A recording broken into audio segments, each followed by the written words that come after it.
बिस्मिल्लाहिर्रहमानिर्रहीम। अस्सलाम वालेकुम नाज़रीन, मैं हूं आपका होस्ट अहमद फवाद। आज तारीख है 28 फरवरी और दिन है हफ्ते का। एक बड़ी ब्रेकिंग न्यूज़ के साथ आज की व्लॉग में आपकी खिदमत में हाजिर हुआ हूं जी। और ब्रेकिंग न्यूज़ ये है कि इमरान खान साहब से मदद मांग ली गई है और इस मशवरे को एक्सेप्ट कर लिया गया है कि अब हमें इमरान खान के साथ हर हाल में जो मुज़ाकरात हैं वो करने होंगे, तब ही हम इस मुसीबत से या मौजूदा जिस सूरत हाल में हम फंस गए हैं, बुरे तरीके से फंस गए हैं, हम निकल सकते हैं। साथ ही साथ आपको यह भी खबर दूंगा जी कि ऐसा पहले भी हुआ है कि मुज़ाकरात इमरान खान साहब से करने के लिए रेडी हुए हैं, मुज़ाकरात इनिशिएट भी हुए हैं, लेकिन उसके बाद मुज़ाकरात फ्लॉप हुए और मुद्दा डाल दिया खान साहब के ऊपर जी कि वो मान ही नहीं रहे, तो इसलिए अब मुज़ाकरात नहीं होते। और उस दौरान क्या हुआ जी कि जो दबाव इनके ऊपर बढ़ा ना, उसे कूल डाउन कर दिया गया, ठीक है। लेकिन अब ये ऐसा नहीं कर सकेंगे कि अगर हम ये सोचे ना कि अब अगर ये मुज़ाकरात के लिए मान गए हैं तो अब ये कैसे संजीदा होंगे, अब भी तो ये दबाव कम होगा और पलटी जो है वो खा लेंगे, लेकिन अब ऐसा नहीं है। और अब मैं आपको बताऊं, इसकी भी मैं रीजन आपके साथ शेयर करूंगा और इसकी रीजन सुहेल आफरीदी और अलीमा खान साहबा हैं। और साथ साथ आपको यह भी बताऊंगा कि ऑलरेडी रवैये में जो तब्दीली है ना वो शुरू हो चुकी है। कल की प्रेस कॉन्फ्रेंस आपने देखी होगी, उसमें भी बड़ी मुस्बत जो तब्दीलियां हैं इमरान खान साहब की ओर वो आई हैं। और आप यूं समझिए कि 360 डिग्री जो रवैया है ना वो तब्दील किया गया है। तीन बड़ी डेवलपमेंट्स हुई हैं जी। इन तीनों डेवलपमेंट्स को आप सुनिएगा, फिर आप इस मामले को समझ पाएंगे और सारी जो कंफ्यूजन है वो भी आपके जहनों से दूर होगी और जो आपके जहनों में सवालात हैं वो उनके जवाब भी आपको मिलेंगे। पहली डेवलपमेंट ये हुई है जी कि सुप्रीम कोर्ट ऑफ पाकिस्तान जो है वो रेडी थी इमरान खान साहब को रिलीफ देने के लिए और चीज़ें इनिशिएट भी हो चुकी थी, मामलात भी तय हो चुके थे कि दरखास्त दायर की जाएंगी सुप्रीम कोर्ट में, फिर इमरान खान साहब को मुंतकिल कर दिया जाएगा अडियाला से हॉस्पिटल, वहां पर उनका जो ट्रीटमेंट है वो होगा। तो ये रिलीफ इमरान खान साहब को दिया जा रहा था और ये चीज़ें तय थी, लेकिन ऐसा नहीं हो पाया। बल्कि कल आपके साथ खबर शेयर की कि चीफ जस्टिस का भी अचानक से रवैया तब्दील हो गया। वो तो पीछे ही हो गए, मतलब है कि वो कहते हैं जी कि मैंने तो कोई उनको नहीं कहा कि शिफ्ट किया जाए, वो तो हुकूमत ने यकीन दहानियां करवाई थी। तो ये अचानक से क्या हुआ, इसके पीछे जो रीज़न है वो रीज़न ये है जी कि ताकतवर हलकों की जानिब से ये समझा गया कि अगर इमरान खान साहब को हम ऐसे शिफ्ट करते हैं तो क्या होगा कि ये जो अफगानिस्तान वाला मामला शुरू हो गया है, तो इमरान खान साहब इसके ऊपर कोई ना कोई जो बयान है वो देंगे। और खदशा ये था जी कि इमरान खान साहब के बयान के बाद उनका जो बयान होगा वो मुतसादम होगा और मुतसादम बयान की वजह से जो अवाम या कौम हमारा साथ दे रही है वो हमारे खिलाफ हो जाएगी। तो इसलिए यहां पर जो मामलात है ना वो रुक गए। नंबर वन, ये आपके साथ ये जो है वो खबर कल ब्रेक की गई। अच्छा, अब नाज़रीन इस खबर की बुनियाद पर सवाल किया जा रहा है कि देखें ना, इन्होंने पहले ये कहा था जी कि धरने खत्म करें आपको रिलीफ मिल जाएगा, लेकिन अब जो है वो कहते हैं जी अफगान वाला मामले को लेकर आप कहते हैं जी नहीं दे सकते, आप कोई मुतसादम जो स्टेटमेंट है वो ना दे दें। तो क्या ये फिर से तो वो नहीं कर रहे कि कमिटमेंट करने के बाद उसके बाद धोखा दे रहे हैं, लेकिन अब ऐसा नहीं होगा। ऐसा क्यों, ये खबर मैंने आपसे इसलिए शेयर की है जी कि चीज़ें तय हो गई हुई हैं, ठीक है। और जाहिर सी बात है अफगानिस्तान वाला जो मामला है वो तो अब खत्म हो गया ना, दूसरी तरफ से अब कर दिया गया जी कि नहीं हम एंजअप करते हैं और मुज़ाकरात के जरिए जो चीज़ें हैं वो हल की जाएं, ठीक है। तो जाहिर सी बात हो गया, तो अब तो फिर करना पड़ेगा और अफोर्ड भी नहीं किया और ये नहीं भी चाहते कि अफगानिस्तान के साथ ये जो मसला है वो ज्यादा देर पा चले, क्योंकि दूसरी तरफ भारत का भी खतरा जो है वो इनको पड़ गया। उस पर भी मैं तफसीलात आपके साथ में शेयर करता हूँ, सारी कंफ्यूजन और सवालों के जवाब आपको मैं देता हूँ जी। अच्छा, पहले तो आपने ये खबर माइंड में रखनी है। अब इसका जवाब ये है कि ये अब इस मरतबा ये धोखा नहीं दे पाएंगे। कैसे नहीं दे पाएंगे, सुहेल आफरीदी की जानिब से ये ऐलान कर दिया गया है और एस्टेब्लिशमेंट को भी पैगाम भेज दिया गया है जो राब्ते में है कुछ लोग पार्टी के, उनके जरिए कि ईद तक का आपके पास टाइम है। अगर ईद तक रिलीफ नहीं दिया गया तो फिर उसके बाद कॉल के लिए आप तैयार रहें। ईद के फौरी बाद मैं कॉल देने वाला हूं, उसके नतायज चाहे ये हों कि मेरी हुकूमत जाए या मेरे साथ जो कुछ होता है मैं तमाम नतायज भुगतने के लिए तैयार हूं। मैं मेंटली तौर पर मैंने खुद को तैयार कर लिया है, लेकिन मैं कॉल देने वाला हूं और मुझे जो मैंडेट मिला है वो इसीलिए मिला है जी कि मैंने इमरान खान साहब को रिहा करवाना है। तो अब एनफ इज एनफ। तो इस पर जी बल्कि नजफ सेठी की जो स्टेटमेंट है ना वो भी मैं आपके साथ शेयर करता हूं जी, वो क्या कहते हैं। अच्छा, ये कहते हैं जी कि ताकतवर हलकों को हार्ड टाइम दे रहे हैं तो वो अलीमा खान और सुहेल आफरीदी हैं। अगर सुहेल आफरीदी फोर्स में लोग भर्ती करते हैं तो ये रेड फ्लैग होगा, इन पर सख्तियां की जा सकती हैं। इन हालात में एस्टेब्लिशमेंट के लिए ये सब करना आसान नहीं। वो पीटीआई को रियायत देकर हालात बेहतर करने का भी सोच रहे होंगे। अच्छा, ये खुद खदशा जाहिर कर दिया गया जी कि अगर सुहेल अफरीदी करते हैं तो ये रेड लाइन तो होगी, लेकिन इसका जवाब सुहेल अफरीदी को वो किस तरह से देंगे ये उनके लिए आसान नहीं होगा कि जो कुछ वो पहले करते आए हैं इस मरतबा भी वो करें, क्योंकि सुहेल अफरीदी अलीमीन गंडापुर नहीं है, ये 12 अजला फलांकर नहीं जाएंगे। तो अब इनके लिए ये हालात इस तरह बन गए हैं ना कि इमरान खान के साथ पाकिस्तान तहरीक इंसाफ की जो मदद है वो मांग ली गई है और इनके साथ हालात बेहतर करना ही इनके पास वाहिद ऑप्शन रह गया है। इसके साथ आप एक और स्टेटमेंट सुने मुशाहिद हुसैन की। इस स्टेटमेंट के बाद आपको सारी कहानी समझ में आ जाएगी। सूरत-ए-हाल जिस तरफ जा रही है, अफगानिस्तान के साथ जंग, दूसरी तरफ इंडिया है, तीसरी तरफ ईरान की सूरत-ए-हाल सामने है, चौथी तरफ माशा ठीक नहीं और दहशतगर्दी हो रही है। अल्टीमेट इमरान खान से मुज़ाकरात करने ही पड़ेंगे। इमरान खान की आंख का इलाज नहीं हो रहा, इस पर बरतानिया में भी हलचल है, वहां से भी दबाव, बॉर्डर के ऊपर भी भारत और अफगानिस्तान और ईरान, फिर इसके अलावा माशत और फिर उसके बाद दहशतगर्दी। फिर नजर सेठी की एक और भी स्टेटमेंट सुनिए कि भारत मशरकी बॉर्डर को गर्म कर देगा, पाकिस्तान को अपनी फौज और एयरफोर्स को वहां तवज्जो देनी पड़ेगी, तालिबान को पाकिस्तान पर हमले का रास्ता मिल जाएगा, ये एक जॉइंट ऑपरेशन होगा, कोशिश की जाएगी कि पाकिस्तान को कमजोर किया जाए और न्यूक्लियर वेपन्स को काबू किया जाए। तो ये पाकिस्तान के अगेंस्ट एक मतलब है कि आलमी साजिश चल रही है, जो नजम सेठी की जानिब से इंकशाफ जो है वो किया गया कि अफगानिस्तान के साथ मामला छेड़ दिया, यहाँ से भारत जो है वो छेड़ देगा, आप वहां पर हो जाएंगे, इंगेज हो जाएंगे, यहाँ से तालिबान अटैक कर देंगे। इंटरनली आपकी सूरत हाल है नहीं, पॉलिटिकली जो है वो आप डिवाइडेड हुए हैं, अवाम आपके साथ है नहीं, इसीलिए ये जो अफगानिस्तान वाला मामला और आपने मतलब है कि इमरान खान को जो है वो शिफ्ट इसलिए नहीं किया गया कि वो कोई मुतसादिम स्टेटमेंट दे दें और इससे जो कौम हमारे साथ इस टाइम आई हुई है जंग के मामले के ऊपर वो कहीं मतलब है कि दूसरी साइड पर ना हो जाए, तो इसलिए इमरान खान साहब को शिफ्ट नहीं किया गया। लेकिन दूसरी तरफ जो सारी सूरत हाल चल रही है, सुहेल अफरीदी जो है वो डट गए हैं। अगर तो ये होता ना कि सुहेल अफरीदी ना आते, वो मान जाते इनके लॉलीपॉप्स को, ठीक है, तो क्या होता, तब इसी तरह से लॉलीपॉप देते रहे, तो अच्छा ठीक है हम करेंगे, हालात बेहतर करेंगे, पॉजिटिव स्टेटमेंट्स आ रही हैं, मुज़ाकरात चल रही हैं। लेकिन जो ही ये सारा दबाव खत्म होता है या कम होता, फिर उसके बाद फिर से सख्तियां शुरू कर दी जाती, जो कि पहले होता रहा है।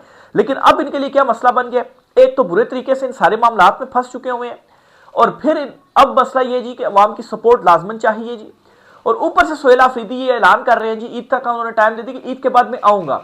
अब मसला ये बन जाएगा कि इस सारी सिचुएशन में अगर वहां पर कोई कार्रवाई करते हैं सुहेल अफरीदी के अगेंस्ट तो वो भी मुश्किल हो जाएगी, और सुहेल अफरीदी लॉन्ग मार्च करते हैं तो उसको कंट्रोल करना भी मुश्किल हो जाएगा।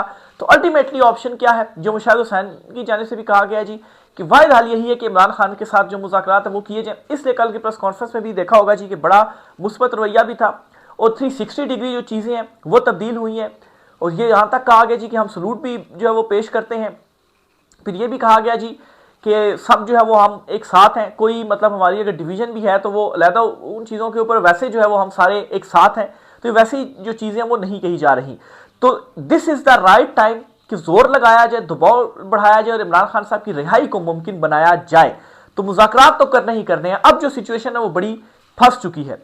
तो होपफुली अब आपको सारी जो चीज़ें हैं उनके जवाब मिल गए होंगे कि, और सारी जो कन्फ्यूजन है वो दूर होगी जी। इस टाइम मामलात चल क्या रहे हैं, ये जो मुज़ाकरात की बातें चल रही हैं, ये जो कुछ स्टेटमेंट्स वगैरह सामने आ रही हैं, मुस्बत रवैयों में जो तब्दीली हो रही है, पीटी लीडरशिप क्या कर रही है, और उसमें सुहेल अफरीदी और अलीमा खान साहब का बड़ा इंपॉर्टेंट रोल है जी कि वो डट गए हुए हैं, वो पीछे नहीं हो रहे। और ये जो कॉल ईद के बाद दे रहे हैं ना सुहेल अफरीदी, इसकी रीज़न क्या है, पहले भी दे सकते थे, ईद तक का टाइम दे दिया गया है। तो अगर इन्होंने कोई रिलीफ देना है और वाकई चाहते हैं कि जो मामलात है वो सुधरें, तो ईद तक इमरान खान साहब को बड़ा रिलीफ दिया जाएगा। अगर नहीं दिया जाता रिलीफ तो फिर उसके बाद आप ये समझें जी कि ये जो भी मुस्बत रवैयों में मुस्बत तब्दीली हो रही है, रवैयों में जो मुज़ाकरात हो रही है, सब टोपी ड्रामा, और सिर्फ यही था जी कि भाई किसी तरीके से दबाव कम किया जाए और लॉलीपॉप दिया जाए। लेकिन वो भी इनका कामयाब इसलिए नहीं हो पाएगा कि ईद के बाद फिर सुहेल अफरीदी ने भी ऐलान जो है वो कर दिया हुआ है। फिर इसके साथ एक दो चीज़ें और भी आपसे शेयर करता चलूँ जी, और ख़बर यह है जी कि ये बड़े सीनियर सहाफ़ी हैं जी, शहबाज राना साहब, मशहद के ऊपर इनकी बड़ी ग्रिप है। ये क्या कहते हैं, ये कहते हैं जी कि हमारी एक्सपोर्ट्स मुकम्मल तौर पर कोलैप्स कर चुकी हैं, नई सनतें लगाना तो दूर की बात, पुरानी भी बंद होती जा रही हैं, हमारे मुल्क से सरमायाकार भाग रहा है। अगर अभी भी वक्त पर फैसले ना लिए तो मामलात हाथ से निकल जाएंगे। This is the right time कि अभी डिसीजंस लेने हैं। तो मैं इसलिए कह रहा हूँ जी कि ये राइट टाइम है पीटीआई की लीडरशिप को खास तौर पर अपने इख्तलाफात को छोड़कर इमरान खान साहब की रिहाई के ऊपर फोकस करना होगा और सबको यहाँ पर जो है वो इकट्ठा होना होगा। तो ये मतलब है कि बेस्ट टाइम है जी, मैं समझता हूँ जी कि इमरान खान साहब की रिलीफ और रिहाई के लिए जो आवाज़ है उठाई जाए, दबाव बढ़ाया जाए, इमरान खान साहब को रिहा जो है वो करवाया जाए। फिर इसके साथ ही जी एक और डेवलपमेंट ये हुई है कि जो है वो ईरान के भी कुछ इलाकों में कुछ अड्डों के ऊपर जो निशाना है जी वो बना दिया गया उस कंट्री की जानिब से जिसके हवाले से हमारे पासपोर्ट पर लिखा हुआ है जी कि उसको उसके लिए ये पासपोर्ट नहीं है। तो बज़ाहिर तो ये चल रहा था ना कि अमेरिका कहीं अटैक ना करे, लेकिन अटैक वहाँ से हो गया। ये आज अभी थोड़ी देर पहले की डेवलपमेंट हुई है जी।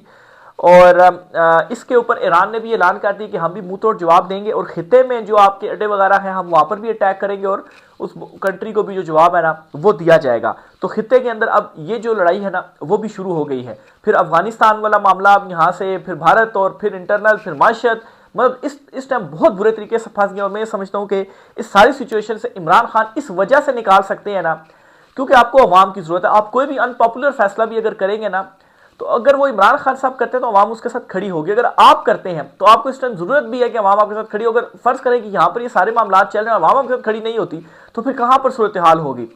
तो ये भी बहुत ज़्यादा ज़रूरी है। तो इसलिए मैं ये बार बार कह रहा हूँ जी कि this is the right time Imran Khan साहब के लिए कि इमरान खान साहब को कोई जो रिलीफ है या जो रिहाई है वो हो सकती है। और सुहेल आफरीदी ने ईद तक का टाइम दिया है, 20 दिन आप समझ लें, 20-22 दिन सुहेल आफरीदी की जानिब से दिए गए। और दो टोक उन्होंने कहा ईद के बाद मैं कॉल दे रहा हूँ जी, फोर्स भी आएगी, सारा कुछ जो है वो होगा।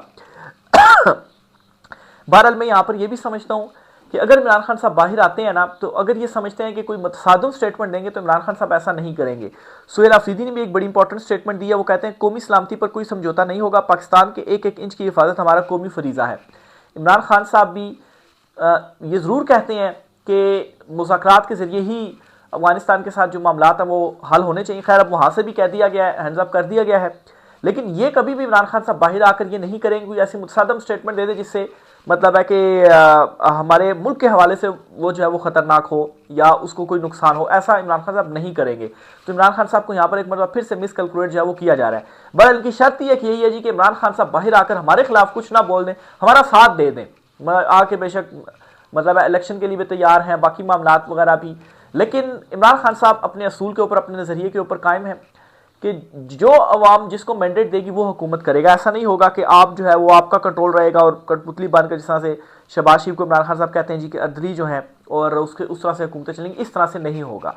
फिर जी एक और खबर आपको देता चलूँ, सुप्रीम कोर्ट ऑफ पाकिस्तान से ये खबर है जी कि शहबाज शरीफ का इमरान खान के खिलाफ 10 अरब रुपए हर्जाने का केस हक दिफा खत्म करने के खिलाफ इमरान खान की नज़रसानी दरखास्त समाअत के लिए मुकर्रर हो चुकी है जी। जस्टिस आयशा मलिक की सरबराही में 3 रुकनी बेंच 6 मार्च को केस की जो समाअत इमरान खान साहब के हवाले से वो करेगा। इसके अलावा जी एक और ख़बर भी आपके साथ शेयर करनी है जी। बरतानवी हुकूमत की जानिब से जी, बरतानिया की जानिब से जी एक रिपोर्ट जारी की गई है और ये बेसिकली पाकिस्तान के इंतखाबात और इमरान खान साहब जो कहते हैं जी उस हवाले से, और उसमें उसकी जो तस्दीक है वो भी हो रही है। यानी कि बरतानिया की तरफ से भी इमरान खान साहब के हवाले से काफ़ी ज़्यादा जो दबाव है ना वो बढ़ता जा रहा है। इस रिपोर्ट के मुताबिक पाकिस्तान में बदअनवानी, अकरबा परवरी और सियासी असर रसूख आम है और एहतसाब के इदारों को बास औकात सियासी मुखालफिन के खिलाफ इस्तेमाल किया गया। फरवरी 2024 के इंतखाबात से पहले पीटीआई को पार्टी के नाम और इंतखाबी निशान के इस्तेमाल से रोक दिया गया, जिसके बायस इसके उम्मीदवारों को आज़ाद हैसियत में इंतखाब लड़ना पड़ा। 2024 के इंतखाबात को मुकम्मल तौर पर आज़ाद और मुनसिफाना नहीं करार दिया जा सकता।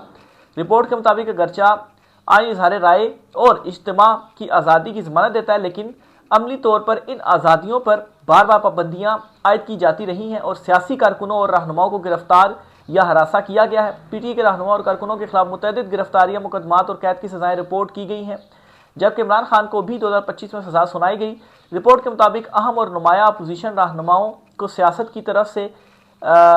की तरफ से गिरफ्तारी या सियासी दबाव का खतरा हो सकता है। ताहम आम कारकुनों या आम हामियों को आम हालात में शदीद ख़तरे का सामना नहीं होता जब तक वो ज़्यादा सरगर्म या नुमाया किरदार अदा ना करें। रिपोर्ट में यह भी कहा गया कि पाकिस्तान में सियासी तशद्दुद ज़्यादातर इंतखाबात के दौरान होता है और इसमें बाज़ औक़ात अस्करियत पसंद ग्रोह या मुखालिफ सियासी कारकुन शामिल होते हैं। तो आलमी सतह के ऊपर जी ये रिपोर्ट्स भी आ रही हैं और जो दबाव है ना वो मुसलसल बढ़ता जा रहा है।